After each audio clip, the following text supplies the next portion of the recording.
जय जिनेन्द्र रवि को। जय जितेंद्र।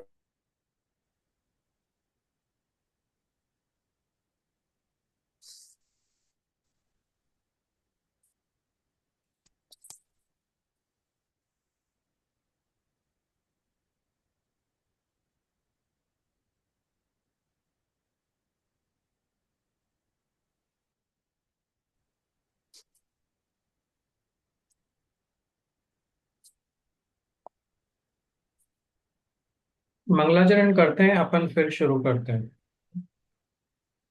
आज ओम नमः सिद्धेभ्य। नमो अरहंताणम। नमो सिद्धाणम। नमो आयरियाणम। नमो उवज्जायाणम। नमो लोये सवसाहुणम। फणमीय शिरसाणे। गुणनयन विभूषणम महावीरम। संवत्सरायण निलयम। पैड़ी समुत्कीर्तनम रोक्षम। आचार्य नेमिचंद्र सिद्धांत चक्रवर्ती द्वारा रचित ये गोमटसार ग्रंथ है, जिसके कर्मकांड महाअधिकार पे अपनी चर्चा चल रही है। गोमटसार कर्मकांड का पहला जो अधिकार है, प्रकृति समुत्कीर्तन अधिकार। इसमें प्रकृति अर्थात कर्म, कर्म प्रकृतियों की चर्चा की है, कर्मों के स्वभाव की चर्चा की है, किस प्रकार से ये जीव को प्रभावित करते हैं, विस्तार में कहाँ तक इनको जाना जा सकता है। वो सब बातें अलग अलग पॉइंट ऑफ व्यू से हम कर्म को किस प्रकार देख सकते हैं, जान सकते हैं, वो सब वर्णन इस अधिकार में है। जो अपनी लास्ट क्लास हुई थी, उसमें हमने 8 कर्मों के उत्तर भेदों की चर्चा की थी। वहां पे अपन ने देखा था कि ज्ञानावरण के 5 भेद हैं, दर्शनावरण के 9 भेद हैं, वेदनीय कर्म के 2 भेद हैं, मोहनीय कर्म के 28 भेद हैं, आयु कर्म के 4 भेद हैं, नाम कर्म के 93 भेद हैं, या 103 भी कह सकते हैं, गोत्र कर्म के 2 भेद हैं, अंतराय के 5 भेद हैं। इस प्रकार नाम कर्म के 93 भेद लेने पर कुल उत्तर भेद 148 होते हैं, और 103 भेद लेने पर कुल भेद 158 होते हैं। जो हम कहते हैं 8 कर्मों की 148 कर्म प्रकृतियां हैं, या 148 प्रकार के जो कर्म हैं, वो ये कर्म हैं। इसमें से अपन ने सारे कर्म देख लिए थे नाम कर्म को छोड़ के, क्योंकि नाम कर्म का विस्तार बहुत था, तो अपन ने ये डिसाइड किया था कि नाम कर्म को बाद में देखेंगे।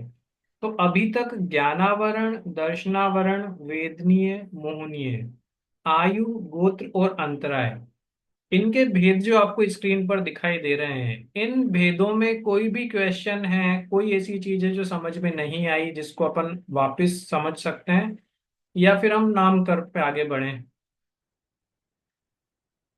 नाम नाम कर्म पे चलें। नाम कर्म के 93 भेद हम पहले देखेंगे। तो ये जो उत्तर भेद प्रकृतियां हैं, ये आपको सबसे लास्ट वाले कॉलम में दिखेंगी। तो नाम कर्म का पहला भेद है गति। हाँ? जीव की अवस्था विशेष को गति कहते हैं। इस गति के 4 भेद हैं: मनुष्य, तिर्यंच, देव और नरक, जिसको हम कहते हैं मनुष्य गति, तिर्यंच गति, देव गति या नरक गति। गति में कुछ समझाने का है, अपन ने पहले पढ़ चुका था, ये रिपीट कर रहा हूं मैं। ठीक है।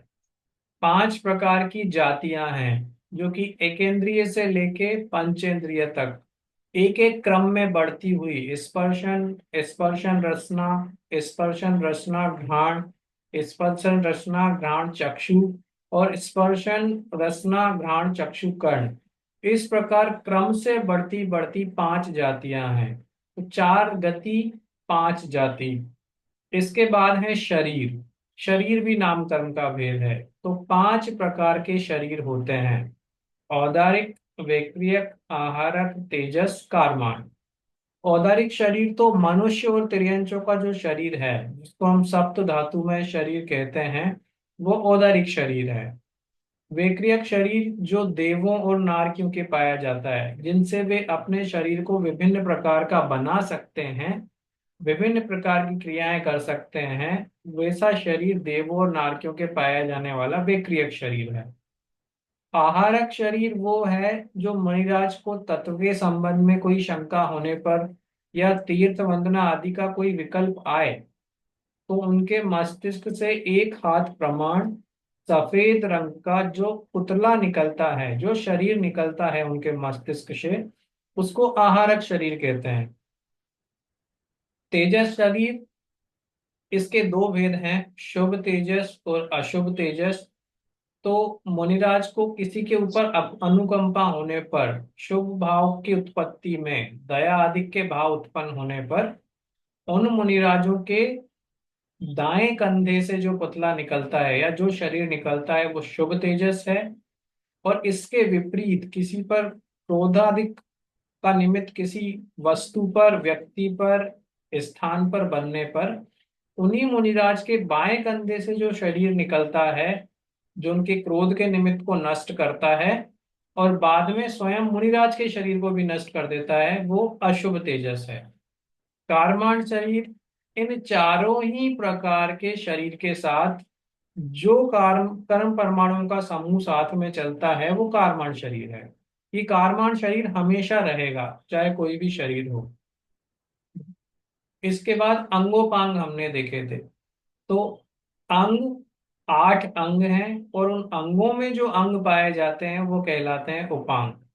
तो ये 3 प्रकार के अंगोपांग हैं जो औदारिक, वैक्रियक और आहारक शरीर के में ही पाए जाएंगे। तेजस और कारमान नाम के अंगोपांग नहीं है। फिर आता है बंधन।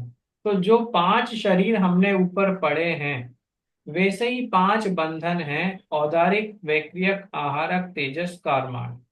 5 बंधन का काम है कि हमें जो अंगोपांग मिले हैं शरीर में, वो अंगोपांग बिखर के अलग अलग नहीं हो जाएं। तो ये बंधन नाम कर्म उन अंगोपांगों को हमारे शरीर से बांधे रखता है। तो शरीर अलग और अंगोपांग अलग नहीं होते हैं, इसका कारण है ये बंधन नाम कर्म। फिर आता है संघात। जो 5 बंधन हमने ऊपर देखे हैं, वैसे ही 5 संघात भी हैं। संघात नामकर्म का कार्य है कि इन 5 प्रकार के शरीरों की स्थिति बनाए रखना। ये 5 प्रकार के शरीर जैसे बने रहें, वैसे तत्व इनको उपलब्ध कराना, और इनमें से अगर कुछ निकालना है तो उसको निकालना, अर्थात शरीर की स्थिति बनाए रखने में ये संघात नामकर्म काम आता है। 6 संस्थान भी हमने देख लिए थे पहले। संस्थान संबंधित हैं शरीर की आकृति, दिखावट या सुंदरता से। तो जो 6 संस्थान हैं वो हैं समचतुरस्र संस्थान, न्यग्रोध परिमंडल संस्थान, स्वाति संस्थान, उपजक संस्थान, वामन संस्थान और हुंडक संस्थान। इसमें समचतुरस्र संस्थान वो संस्थान है जो आपको, जिसके कारण आपका शरीर सर्वांग सुंदर दिखाई देता है ना। जितनी लंबाई होनी चाहिए, जितनी चौड़ाई होनी चाहिए, जितनी मोटाई होनी चाहिए, अंगोपांग जितनी मात्रा में जितने लंबे होने चाहिए, जितने चौड़े होने चाहिए, जिस संख्या में होने चाहिए, जितने होने चाहिए, वो सब कुछ बिल्कुल परफेक्ट अगर मिलेगा तो वो समचतुरस्र संस्थान के कारण मिलेगा। फिर ये नीचे गिरता गिरता गिरता गिरता हुंडक संस्थान तक जाता है। तो हुंडक संस्थान में हमारा शरीर बिल्कुल बेडोल हो जाएगा। बेडोल मतलब हमें देखने में भी अच्छा नहीं लगेगा। तो शॉर्ट में देखते हैं, समचतुरस्र संस्थान अर्थात शास्त्रों में जैसा शरीर वर्णित है, सर्वांग सुंदर शरीर जो है, वैसा उस शरीर की प्राप्ति कराना समचतुरस्र संस्थान का कार्य है। न्यग्रोध परिमंडल अर्थात वट वृक्ष के समान, कि ऐसा शरीर की प्राप्ति होना जो नीचे से तो बहुत दुबला है, दुर्बल है, कमजोर है, और जैसे जैसे ऊपर जाता जा रहा है वो फैलता जा रहा है ना। तो देखने में सुंदर वैसा भी नहीं लगेगा, लेकिन ठीक है ना। तो आप देखोगे नीचे से पैर तो बहुत कमजोर हैं, ऊपर से सिर तक जाते जाते शरीर बहुत भारी हो रहा है, तो वो न्यग्रोध परिमंडल। स्वाति स्वाति न्यग्रोध परिमंडल का बिल्कुल उल्टा है। ऊपर से बहुत दुबला पतला शरीर और पैरों की तरफ जाते जाएंगे तो बिल्कुल फैलता जाएगा। वैसे शरीर की प्राप्ति होना वो स्वाति संस्थान का कार्य है।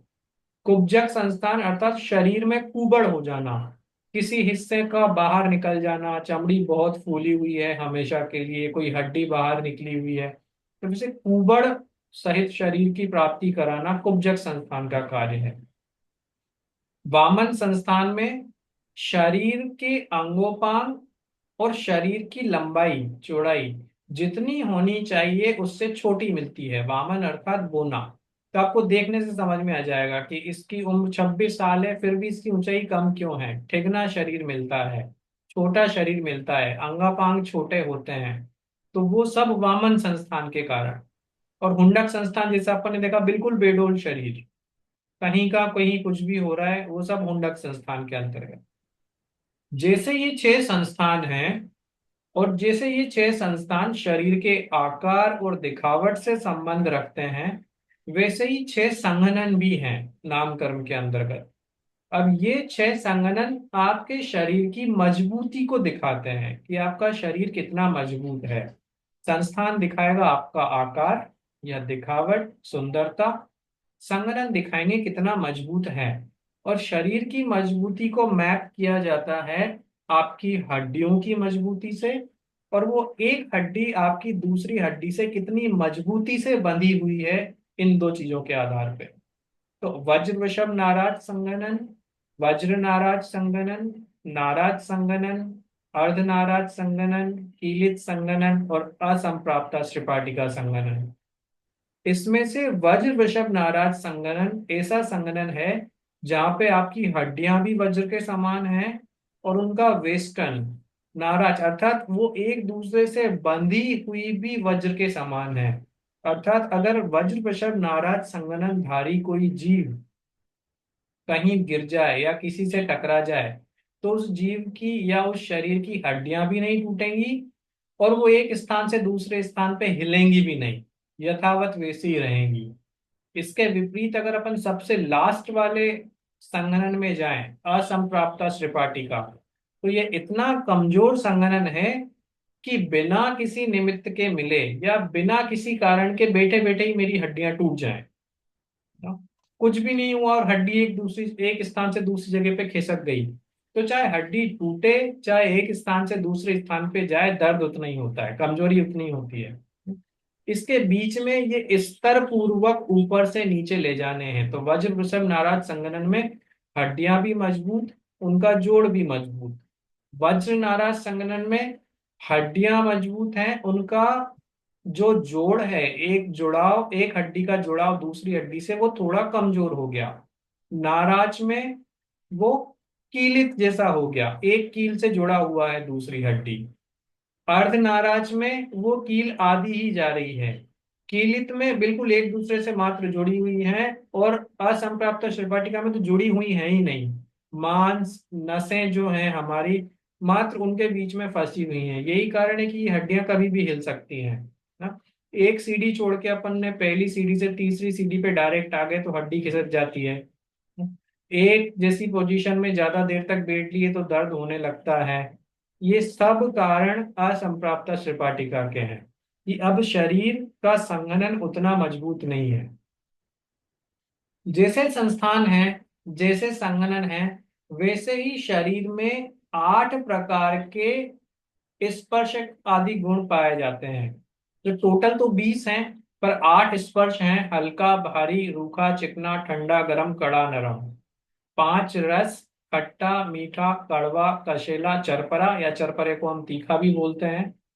2 प्रकार की सुगंध, 2 प्रकार की गंध है। सुगंध जो हमें अच्छी लगती है, दुर्गंध जो हमें अच्छी नहीं लगती है।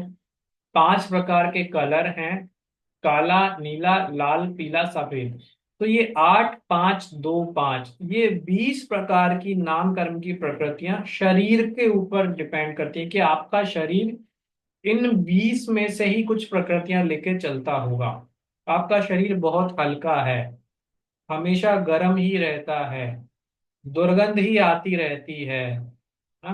काला शरीर है और कलर के बहुत सारे भेद हैं, पर यहाँ पे 5 मुख्य कलर लिए हैं, बाकी के कलर भी इन्हीं के मिश्रण से बनते हैं।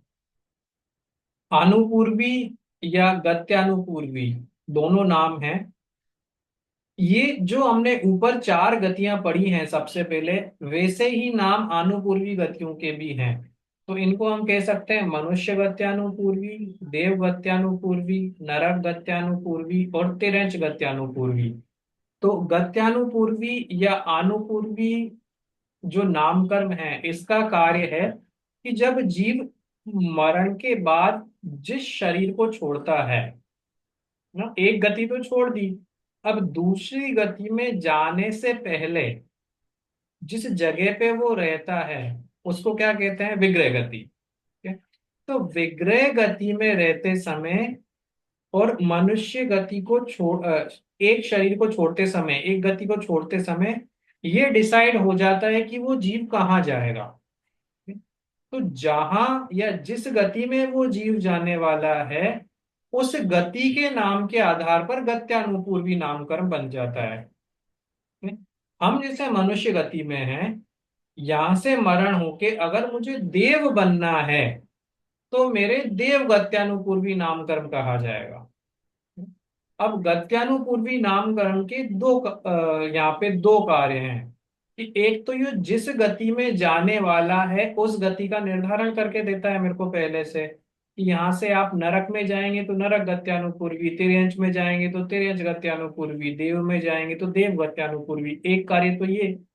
दूसरा कार्य कि जब तक आप उस गति में चले नहीं जाते, जब तक आप उस गति के शरीर को धारण नहीं कर लेते, तब तक आपके आत्मा का आकार, मतलब विग्रह गति में, विग्रह गति में आपके आत्म प्रदेशों का आकार आपके पूर्व शरीर की भांति ही रहेगा। अर्थात यहां से अगर मेरे को देव बनना है, तो जब तक मैं देव गति के शरीर में या उस देव शरीर में नहीं चला जाता, तब तक मेरे आत्म प्रदेशों का आकार मनुष्य भाव में जो शरीर था उस शरीर के अनुसार ही रहेगा। तो आत्म प्रदेशों को वैसा ही रखना विग्रह गति में, और आने वाली गति का निर्धारण करना, ये गत्यानुपूर्वी नामकरण का कार्य है। विहायो गति, ये दो प्रकार की हैं, प्रशस्त विहायो गति और अप्रशस्त विहायो गति। किसी भी गति में रहते हुए आपकी चाल कैसी है, आपके चलने की गति कैसी है ना, उसके आधार पर अगर मुझे देखने में अच्छी लगती है तो प्रशस्त कही जाएगी, देखने में अच्छी नहीं लगती है तो अप्रशस्त कही जाएगी। यहाँ पे समझना ये है कि जब हम विहायो गति की बात करते हैं तो ये नेचुरल होनी चाहिए, प्राकृतिक रूप से आपकी गति कैसी है उसके आधार पे विहायो गति का निर्धारण होगा। अगर मेरी चाल टेढ़ी मेढ़ी है और मैं फोर्स पूर्वक जानबूझ के सीधा चलने की कोशिश कर रहा हूं, तो मैं आपको सीधा चलता हुआ दिखूंगा, लेकिन फिर भी अप्रशस्त विहायो गति ही कही जाएगी, क्योंकि नेचुरली मैं सीधा नहीं चल रहा हूं। फिर है निर्माण। निर्माण गति शरीर और अंगोपांग से संबंध रखता है कि जिन अंगोपांग की हमने चर्चा की, शरीर में वो अंगोपांग कहाँ पे होने चाहिए और उस शरीर के अनुसार उन अंगोपांगों की साइज क्या होनी चाहिए। तो स्थान और प्रमाण ये निर्माण नामकरण में डिसाइड करता है। तो अगर मुझे देव बनना है, देव गति में जाना है, तो मुझे देव गति का शरीर मिलना फिक्स हो गया। तो देवगति के शरीर में मेरा मस्तिष्क कितना बड़ा होना चाहिए, मेरी आंखें कितनी बड़ी होनी चाहिए, हाथ पांव कैसे होने चाहिए शरीर के अनुसार, और कहाँ होने चाहिए, ये सब कुछ निर्माण नामकरण डिसाइड करता है। ये अंगोपांग को बना नहीं रहा है, क्योंकि अंगोपांग को बनाना अंगोपांग नामकरण का कार्य है। ये शरीर को निर्धारित नहीं कर रहा है, क्योंकि शरीर का निर्धारण करना शरीर नामकरण का कार्य है। ये मात्र उन शरीर और अंगोपांग के बीच में एक कड़ी की तरह काम कर रहा है कि इस शरीर के अनुसार इसके हाथ पांव, इसके आंख नाक कान यहाँ पे होने चाहिए और इस साइज में होने चाहिए। तो निर्माण नामकरण के कारण ही मनुष्यों के अंगोपांग और तिर्यंचों के अंगोपांग में फर्क पाया जाता है, क्योंकि तिर्यंच का शरीर हमारे शरीर की तरह नहीं है, तो उनके कान लंबे होंगे, उनकी आंखें बड़ी होंगी। क्यों? क्योंकि निर्माण नामकरण वहां पे काम कर रहा है। निर्माण नामकरण ने यह डिसाइड किया कि अगर तिर्यंश का शरीर है तो दो आंखें होंगी, पर दोनों इस इन जगह पे होनी चाहिए, मनुष्य की तरह नहीं हो सकती हैं। नाक मनुष्य की तरह छोटी नहीं होनी चाहिए, क्योंकि मनुष्य का शरीर अलग है, तिर्यंश का शरीर अलग है। तो स्थान और प्रमाण, इन दो चीजों का निर्धारण करना निर्माण नामकरण का कार्य है। फिर है अगुरु लघु। और अगुरु लघु इस नामकरण का कार्य है कि शरीर की स्थिति बनाए रखे। स्थिति मतलब उसकी आयु नहीं, स्थिति अर्थात शरीर को इतना हल्का नहीं कर दे कि ये हमेशा उड़ता ही फिरे, और इतना भारी भी नहीं कर दे कि जीव को उठने बैठने में ही दिक्कत हो। तो शरीर रुई की तरह हल्का भी नहीं होगा और लोहे की तरह इतना भारी भी नहीं होगा, एक बैलेंस्ड शरीर रहेगा। वो अगुरु लघु नामकरण का कार्य है। अब हमने देखा है बहुत मोटे जीव हमने देखे जिनका शरीर बहुत बड़ा है, तो हमें लगता है ये कैसे बैठते होंगे, कैसे चलते होंगे, दिक्कत आती होगी, आती है। लेकिन फिर भी वो अपने शरीर को लेके बैठते हैं, चलते हैं। हम एक देखते हैं बिल्कुल परफेक्ट शरीर है, लंबाई चौड़ाई ठीक है, पतला है, बैठने में आसानी है। तो ये दो प्रकार के अलग अलग शरीर क्यों दिखाई दिए? तुम्ही काही यहाँ पे अगुरु लघु शरीर कार्य बस कर। बंद. तो मेरा शरीर बहुत पतला है फिर भी मेरे को दिक्कत नहीं हो रही है। मेरा शरीर बहुत मोटा है फिर भी मेरे को चलने में बैठने में दिक्कत नहीं हो रही है। तो अगुरु लघु नामकर्म वहां पे कार्य कर रहा है, जिसके कारण मेरा शरीर मुझे बहुत ज्यादा मोटा भी नहीं लग रहा है, बहुत ज्यादा पतला भी नहीं लग रहा है, हल्का भी नहीं लग रहा है, भारी भी नहीं लग रहा है। आगे बढ़ते हैं तो फिर है उपघात। उपघात अर्थात ऐसे अंगोपांग की प्राप्ति होना जिसमें जीव अपने स्वयं का ही घात कर रहा हो ना। जैसे कई बार हम देखते हैं कि हमारे दांत ऐसे उग जाते हैं जो हमारी जुबान में ही छेद करते रहते हैं ना। कई पशुओं के सींग होते हैं तो उस सींग की वजह से ही उनका घात हो जाता है ना। सींग टेढ़ा हो गया तो उनके शरीर में घुसता ही जा रहा है, आप कुछ नहीं कर सकते। दो अंगूठे निकल गए तो दो अंगूठे की वजह से बार बार दिक्कत हो रही है, बट वो उपघात, आपका ही शरीर आपका ही घात करे तो वो उपघात। और परघात अर्थात आपके अंगोपांग के द्वारा किसी दूसरे जीव का घात हो जाए तो वो परघात। इस सिंह आदि जो जंगली जानवर हैं, इनके नाखून इसका उदाहरण है ना। वो दूसरे जीवों का घात करते हैं तो नाखूनों से करते हैं, उनके दांत की बनावट वैसी है। ये परघात। आतप, आतप अर्थात उस जीव के माध्यम से दूसरे जीवों को तपन महसूस होना ना। जैसे सूर्य में स्थित जो बादर जीव हैं, उन बादर जीवों की आभा के कारण, उन बादर जीवों की किरण के कारण हमें गर्माहट महसूस होती है। तो आतप नाम गर्म का उदय किनके चल रहा है? ये सूर्य में स्थित बादर जीवों के। लेकिन उससे तपन किसको महसूस हो रही है, आतप किसको महसूस हो रहा है कि જી વાળું કરો છો? અચ્છા પ્રાઇમ કરો છો? तो જી પણ कर. के माध्यम से क्या सूर्य को भी गर्मी लगती होगी, सूर्य को भी आतप होता होगा कि नहीं? अब सब म्यूट पर चले जाए सर के सिवा। सूर्य अपने आप में ठंडा, सूर्य में स्थित जो बादल जीव हैं वो मूल में ठंडे हैं, उनको अपनी तरह गर्माहट नहीं होती है, उनको अपनी तरह तप नहीं हो रहा है। लेकिन उनके आतप नाम कर्म का उदय चलता है, इस कारण वो मूल में ठंडे रहते हुए भी दूसरे को आतप कराने में सक्षम है। आतम की भांति ही एक है उद्योत। उद्योत अर्थात जो रात में जगमगाने वाले जीव जो होते हैं, एक तो चंद्रमा में स्थित बादल जीव हैं, और यहाँ पे अगर हम देखें तो जुगनू आदि जो जीव हैं, जिन जीवों के शरीर में लाइट उत्पन्न करने की क्षमता होती है रात में, ने जुगनू रात में चमकता है, या कुत्ते बिल्ली की आंखें रात में चमकती हैं, तो वो बिना किसी कारण ही चमक रही हैं। तो वहां पे उद्योत नाम कर्म कार्य कर रहा है। उद्योत अर्थात प्रकाश। तो जिन जीवों के शरीर के माध्यम से उद्योत होता हो, वो उद्योत नाम कर्मधारी जीव है। उच्छ्वास अर्थात जिस नाम कर्म के कारण श्वासों का उच्छ्वास होता है, लेना छोड़ना होता है। तीर्थंकरत्व अर्थात जिस कर्म प्रकृति के कारण आने वाले भवों में तीर्थंकर पद की प्राप्ति होती है, पुण्य प्रकृति कही जाती है ये, है ना। बहुत इजी है समझने में कि तीर्थंकर प्रकृति बन गई मतलब आने वाला जीव, आने वाले भवों में ये जीव तीर्थंकर बनेगा ऐसा। फिर है प्रत्येक शरीर और साधारण शरीर। तो प्रत्येक शरीर और साधारण शरीर में क्या फर्क है कि एक जीव तो ऐसा है जो अपना एक शरीर लेके चल रहा है। ठीक है? प्रत्येक जीव का प्रत्येक शरीर, वो कहलाते हैं प्रत्येक शरीरधारी जीव। साधारण शरीर में कौन से जीव आएंगे कि वो जीव जिनका अपना एक इंडिविजुअल शरीर नहीं है, सेपरेट नहीं है, तो एक शरीर के माध्यम से जहां पे अनंत जीव रहते हों, वनस्पति का एक जीवों में, वो कहलाएंगे साधारण शरीरधारी जीव। और जहां पे एक शरीर में नहीं परंतु प्रत्येक शरीर में एक एक जीव रहता हो, वो प्रत्येक शरीरधारी जीव। त्रस और स्थावर, तो स्थावर जीव अर्थात जो एकेंद्रिय जीव हैं वो स्थावर जीव कहे जाएंगे। त्रस अर्थात द्विइंद्रिय से लेके पंचेंद्रिय तक लेकर के सारे जीव, वो त्रस जीव कहे जाएंगे।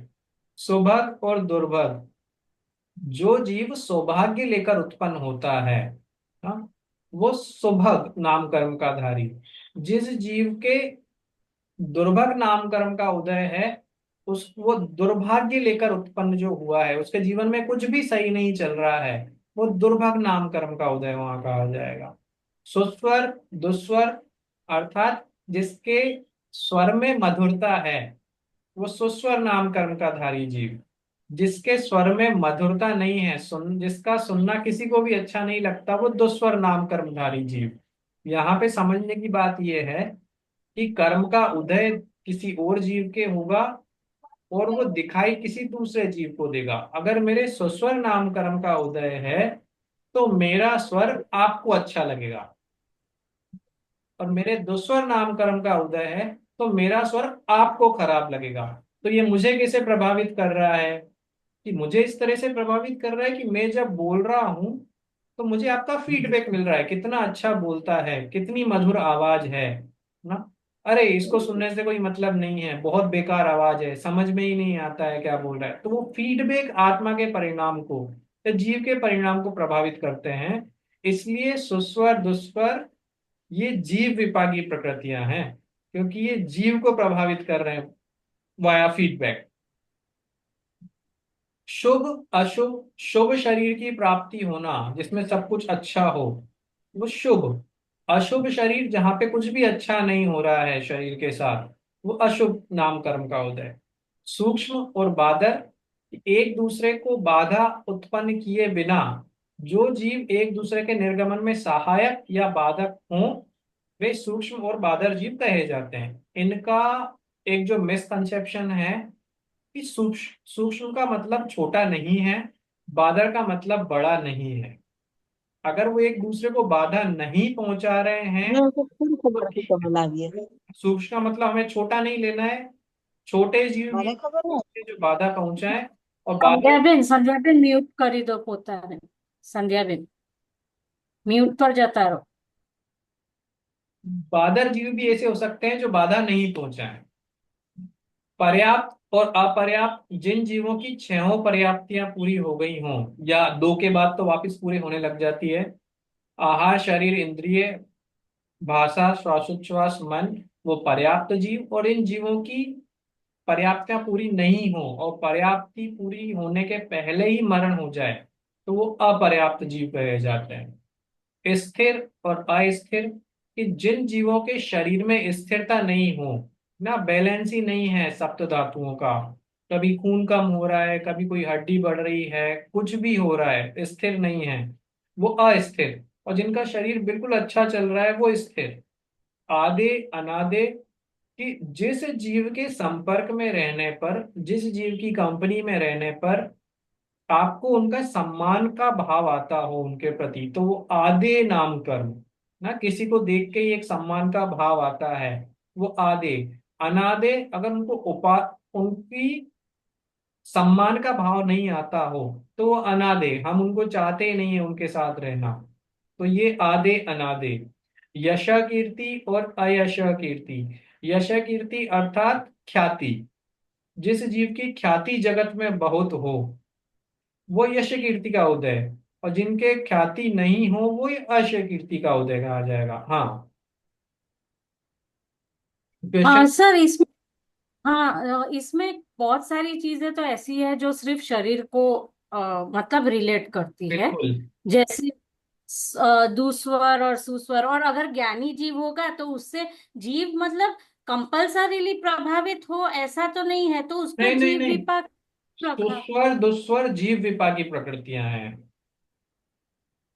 ये मैं बोल रही हूँ कि वो एक्चुअली रिलेट तो शरीर से करती है, पुद्गल से।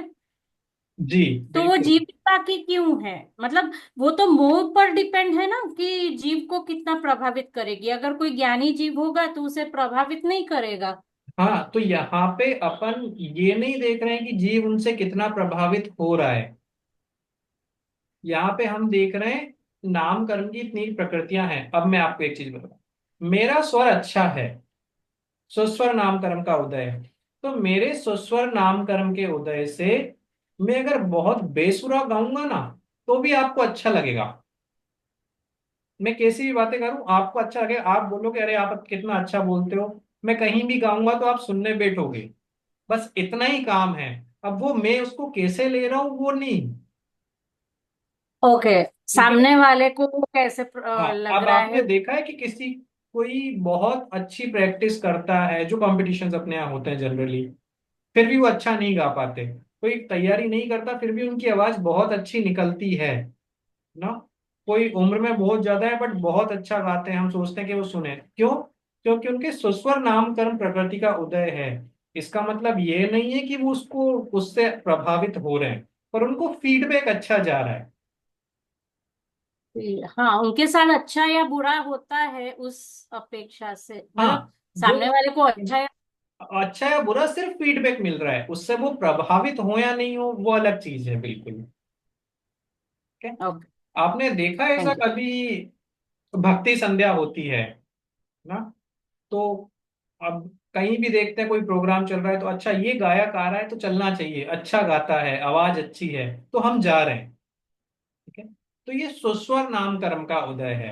अब आप उनको बोलो चाहे मत बोलो, उनको फीडबैक ऑलरेडी मिल गया कि वो अच्छा गा रहे हैं, क्योंकि रेस्पॉन्स देखा उन्होंने। अब वो उसको किस तरह से ले रहे हैं ये उनके ऊपर डिपेंड करता है। अब आपने बोला ज्ञानी आदमी है, कोई ज्ञानी पुरुष है, तो वो सिर्फ ये मानेगा हाँ सुस्वर नाम कर्म का उदय, खत्म, उसमें जुड़ना नहीं है।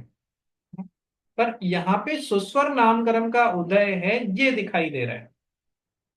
ठीक है? अब उसी बैंड में या उसी ग्रुप में उसी समूह में उनके साथ ही कोई गाने वाला होगा जिसकी आवाज बिल्कुल भी अच्छी नहीं है। शायद हो सकता है वो प्रैक्टिस साथ में करते हो, पर दुस्वर नामकरण का उदय है। तो जैसे ही वो बेचारा दूसरे नंबर का व्यक्ति गाने लगता है, माइक लेता है, आप चले जाते हो उठ के, तो फीडबैक गया उसके पास कि ये दुस्वर नाम कर्म का उदय, मैंने बहुत अच्छा गाया, पूरी कोशिश की, सब कुछ बिठाया, प्रैक्टिस की, पर दुस्वर नाम कर्म के उदय के कारण मेरी आवाज लोगों को पसंद नहीं आई ना। अब कौवा और कोयल ले लो। कोयल बोलती है, कौवा भी बोलता है, उनको तो पता भी नहीं है क्या चीज। पर कोयल ने कोई प्रैक्टिस नहीं की, उसकी आवाज मधुर लगती है सुनना, अगर सुबह सुबह आप सुनोगे तो आप सुन बोलता रहे, हम डिस्टर्ब नहीं हो रहे हैं। और कौवा बोले तो हम बिना मतलब ही डिस्टर्ब हो जाते हैं। तो उनको फीडबैक नहीं चाहिए, पर उनके सुस्वर नामकरण का उदय है तो आपको सुनने में अच्छा लग रहा है। नामकरण का उदय उनके चल रहा है, सुनने में आपको अच्छा लग रहा है। वो तो बिना दिए ही उनको एक फीडबैक मिल रहा है, वो जुड़ नहीं रहे हैं इसमें। तो इसलिए ये जीव विपाकी है। राइट सर सर, लेकिन थैंक यू। हाँ। ऐसा हो सकता है ना कि एक ही आदमी का स्वर एक को अच्छा लगे दूसरे को खराब लगे। हाँ, हो सकता है। तो उसको फीडबैक तो कैसा जा फिर रहा है उसके ऊपर डिपेंड करता है। लेकिन एक को अच्छा लगा दूसरे को खराब लगा, उसमें किसको फीडबैक पकड़ेंगे? तो आप इसमें फिर सुस्वर दुस्वर नहीं जोड़ो ना, उनका उनको फीडबैक कैसा जा रहा है वो। अब आपको बेकार लग रहा है तो वो आपका कर्म हुआ ना। यहाँ पे अच्छा हम अच्छा, उस यानी जीव की बात कर रहे हैं जिसको सुस्वर दुस्वर नाम कर्म का उदय, आपके थ्रू तो सिर्फ फीडबैक मिल रहा है उनको। अच्छा, हाँ हाँ हाँ, बराबर, यानी मैंने वही उसका बोला कि अगर सुस्वर नाम कर्म का उदय मेरे चल रहा है तो आवाज मेरी अच्छी होगी। पर वो आवाज लगेगी आपको अच्छी, मेरे को नहीं। तो अच्छा। कोयल की हाँ आवाज कोयल को हो सकता है अच्छी नहीं लगती हो, पर दूसरों को लगती है। हाँ तो हाँ हाँ। नाम कर्म का उदय उसके पकड़ना है जिसकी हम बात कर रहे हैं, किसको कैसा अच्छा लग रहा है वो नहीं। हाँ हाँ हाँ, बराबर। ठीक है। सर तो ये वो, मीटिंग एंड होंगी तो इसी को ज्वाइन करें फिर से। हाँ अगर होती है तो फिर शायद वो टाइम लेगा। ओके। पर मैं ये थोड़ा सा और बचा है ना। हाँ चलो ये यहाँ पे करता हूँ मैं।